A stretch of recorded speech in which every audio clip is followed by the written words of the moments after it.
Imagine you're standing on the court, right? You're deep into a tournament, and you are down match point. Stressful spot to be in. Oh, absolutely. And you're playing your heart out. You're executing every single strategy your coaches have ever drilled into you. Right, doing everything by the book. Exactly. You know, you're keeping the ball low. You are hitting these high percentage shots. You're communicating perfectly with your partner. But absolutely nothing is working. Yeah, that's a terrible feeling. It really is. And suddenly, as the ball gets spiked past you for the final time, you realize something.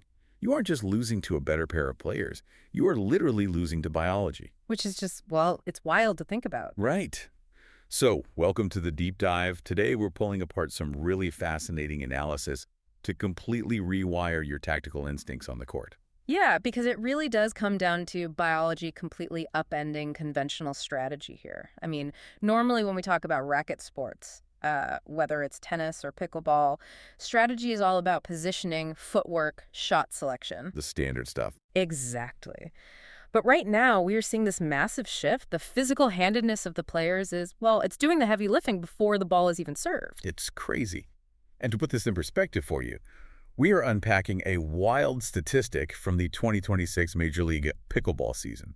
Right now, over 60% of championship contending teams are deploying what feels like a genetic cheat code. It really does feel like cheating sometimes. Right, because they are deliberately pairing a left-handed player with a right-handed player.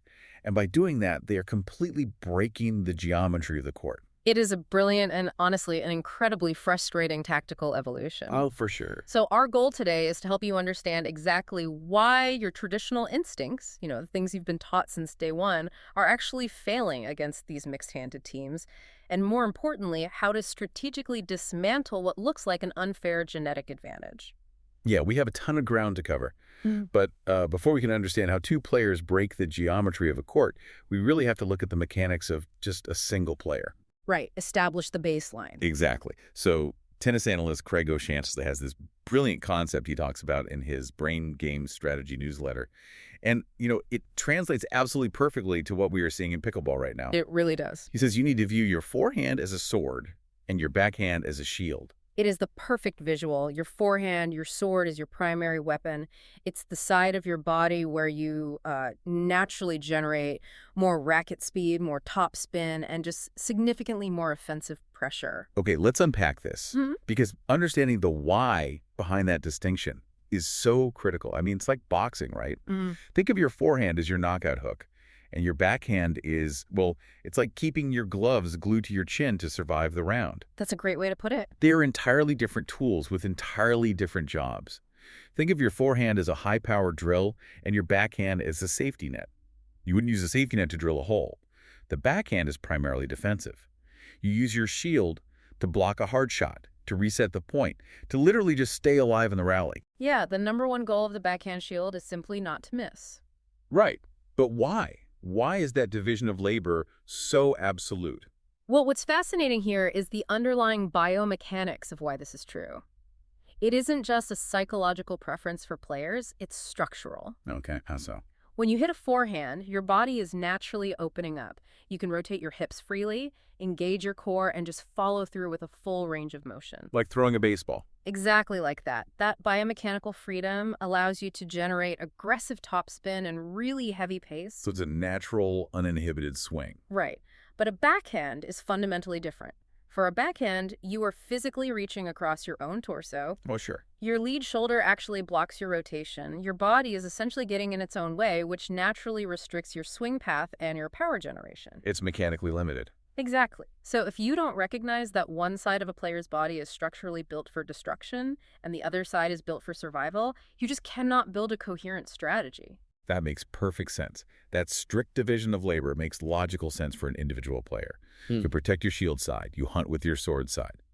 But the entire game changes and the math gets incredibly complicated when we scale that individual biological reality up to a full doubles team. It does, because now we aren't just looking at one sword and one shield, we're looking at how they interlock and cover the entire 20-foot width of the court. Right. Let's visualize a standard pickleball match. You typically have two right-handed players on a team. The player on the left side of the court has their forehand They're sword facing the middle line. Right. And the player on the right side of the court has their backhand, their shield, facing the middle line. So the direct center of the court is guarded by one sword and one shield. And that specific righty-righty setup is exactly why the famous golden rule of doubles exists. I mean, for decades, the foundational coaching advice has been, well, when in doubt, hit down the middle. It's the bread and butter. Keep it low, hit it down the middle, wait for a mistake. Yes. And there are very sound mathematical reasons for this dogma. First, the net is physically lowest in the center. Oh, right. It's 34 inches high in the middle compared to 36 inches at the posts. And, 2 inches might not sound like much, but in a game of millimeters, that dip in the center gives you the highest margin for error. Which is huge when you're trying to keep a ball unattackable. Precisely. And the second reason is psychological. Hitting down the middle causes absolute confusion. Oh, yeah, the communication breakdown. Exactly. You are constantly asking that righty-righty team to communicate and decide, in a fraction of a second, who takes the shot. Usually the player on the left takes that middle ball because they have the forehand sword, but that constant questioning forces hesitation. Right, the classic yours or mine paddle clash. I've been there so many times. It's fundamentally sound pickleball. But then you walk onto the court and face a lefty-righty partnership, and that entire foundational strategy just completely dissolves. It vanishes. Right, because a smart mixed-handed team will position the left-handed player on the right side of the court and the right-handed player on the left side. Suddenly, both of their forehands are facing the center line. Yeah, you no longer have a sword and a shield guarding the middle. You have two swords. Here's where it gets really interesting, because playing against this formation feels like a total glitch in the matrix. That's a great way to describe it. It really is. You are out there doing exactly what your coach has taught you for your entire life. You are hitting the high percentage shot down the middle over the lowest part of the net, but you are getting brutally punished for it. Every single time. It seems like this biological cheat code creates an impenetrable fortress in the center of the court. Every single ball you hit to the center is suddenly met with a high-pace offensive strike. You are effectively penalized for playing, quote-unquote, correct pickleball. This raises an important question about how geometry actually dictates strategy and why dogma is so dangerous. Yep. The traditional golden rule of hitting down the middle isn't actually a universal law of physics. It is entirely situational based on where the opponent's weapons are located. Hey, let me stop you right there, because I have to admit I'm a little confused by the logistics of this. Sure. If they both have their forehand swords right there in the middle, aren't they just constantly clashing paddles? I mean, why don't they just bump into each other on every single shot down the center line? It's a great question. And if they are an inexperienced team, they absolutely will clash. Okay, that makes me feel better. But at the championship level, they establish a clear hierarchy. Usually one player's forehand is designated as the primary alpha weapon, and they will physically shade over the center line to take the bulk of those shots. The other player just gives them a buffer. But the key takeaway for you, the opponent, is that regardless of who takes it, the ball is being hit by a forehand. There is no confusion. There is no weak backhand shield to exploit. They know you've been trained to hit to the middle, and they are actively baiting you into hitting right into their dual sword strike zone. Man, relying on traditional coaching dogma rather than actively reading the geometry of the court in front of you is a massive trap. A huge trap. Which means we have to completely rewire our strategic instincts. If hitting into the two-sword middle is a guaranteed loss, we have to shift our focus to finding the vulnerability in this mixed-handed formation. Yeah. And there is a massive vulnerability if you know exactly where to look. Oh, absolutely. It all comes down to the conservation of court space. Okay, explain that. Well, a pickleball court is exactly 20 feet wide. That dimension never changes. If a team concentrates all of their offensive power, both of their swords, in the center to protect that middle seam, something else absolutely must be exposed. Right. You can't cover everything. So by placing both swords in the middle, the lefty-righty team has fundamentally altered their perimeter defense. Yes. Both of their defensive shields, their backhands, are now pushed to the extreme outside edges of the court. The right-handed player has to defend the left sideline with their backhand, and the left-handed player has to defend the right sideline with their backhand. Exactly. To use your earlier analogy, the fortress has an incredibly heavily armed gate in the center, but the outer walls are completely exposed. The perimeter is guarded only by shields. Okay, I have to play the skeptic here because my competitive instincts are screaming at me. Let's hear. I see the geometric weakness on paper, but practically speaking, on the court, hitting to the outside edges in pickleball is a famously low percentage play. It definitely carries a reputation. A well-earned reputation. The net is physically higher at the posts, so you are already dealing with a tougher trajectory. The sidelines offer absolutely zero margin for error. If you miss wide by a single inch, you lose the point entirely. Plus, if I hang a shot out wide near the sidelines, I'm begging to get hit with an ATP. An around-the-post shot where they don't even have to hit it over the net, or an earn where they literally jump the kitchen line and spike it out of the air. Right, those are huge threats. So are we really telling the listener to abandon the safe, high-percentage middle of the court and risk hitting incredibly low-percentage, highly punishable shots to the narrow alleys just to avoid those dual forehands? That sounds like a recipe for unforced errors. Well, if we connect this to the bigger picture, it becomes much less risky than it sounds. You are absolutely right that aiming for the painted sideline is a trap. If your target is the paint, you are going to lose. Okay. But that is not what this strategy dictates. Right. Targeting the outside does not mean aiming for the sideline. Then what are we aiming for? The true target you are aiming for is the player's backhand foot or their outer hip. You are aiming for the player's physical body, just on the extreme outside edge of it. This keeps your shot percentage very high because you are still aiming well within the bounds of the court while completely avoiding the swords in the middle. Oh, that makes so much more sense. You aren't trying to thread a needle down the alley.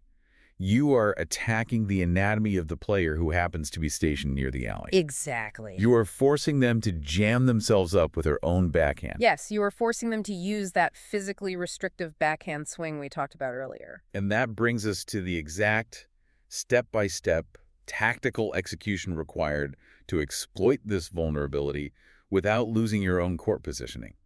Because, it's one thing to know where to hit, it's another to actually orchestrate the point. It takes discipline. Right. And the coaching platform Third Shot Drop breaks this down into a specific counter strategy called funneling. Yes, funneling is brilliant in its geometric simplicity. It is an orchestrated sequence that starts with the critical third shot. Okay, walk us through it. What is step one? Step one is to drop your third shot to one specific opponent's outside backhand. For example, let's say you deliberately target the lefty who is positioned on the right side of the court. You hit your soft drop shot specifically to their backhand foot, which is on that outer right edge. Okay, so you've hit the target. You've forced them to use their shield. Right.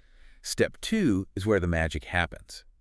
Once you hit that shot to the outside, you and your partner must physically shift your team's court positioning toward that side. You literally slide over together as a unit. Right. You are shifting the geometry of the entire court to match where the ball is. But wait, let me jump in again. If my partner and I both slide to the right to cover that lefty's backhand, aren't we leaving our own entire left side of the court completely wide open? It feels like we were just begging them to hit a winner into the massive empty space we just left behind. It feels exposed, yes, but geometrically, it is a trap. Remember the biomechanics we discussed earlier. You have just forced that player to hit a backhand, their weakest, most restrictive shot, from the lowest part of the court near the sideline. Okay.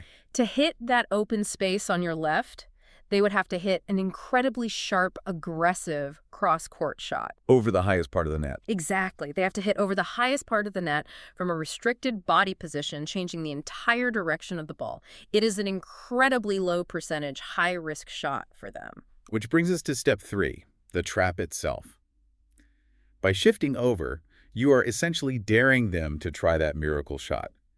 Or, much more likely, you are forcing them to hit the ball back down the line in front of them, right where you are now, perfectly positioned and ready to intercept. You've taken away all their good options. So what does this all mean? It reminds me of herding sheep. I like that. Yeah, you're acting like a border collie, literally herding your opponents into a corner.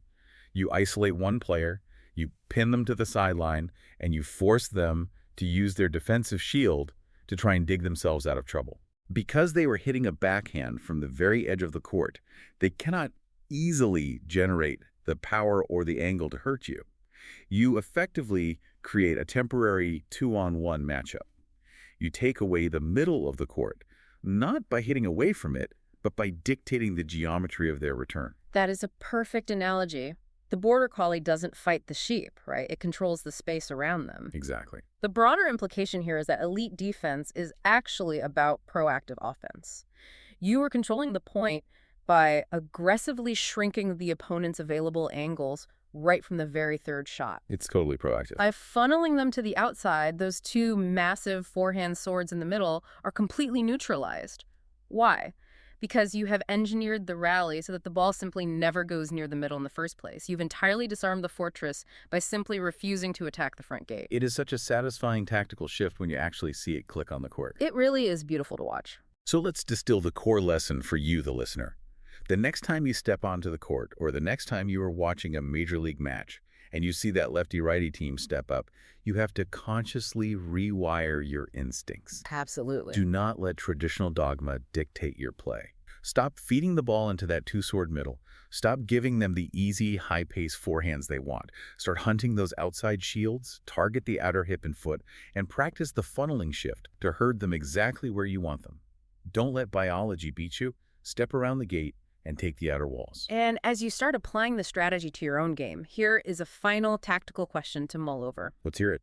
We've seen how this biological advantage forces a strategic evolution from the opponents.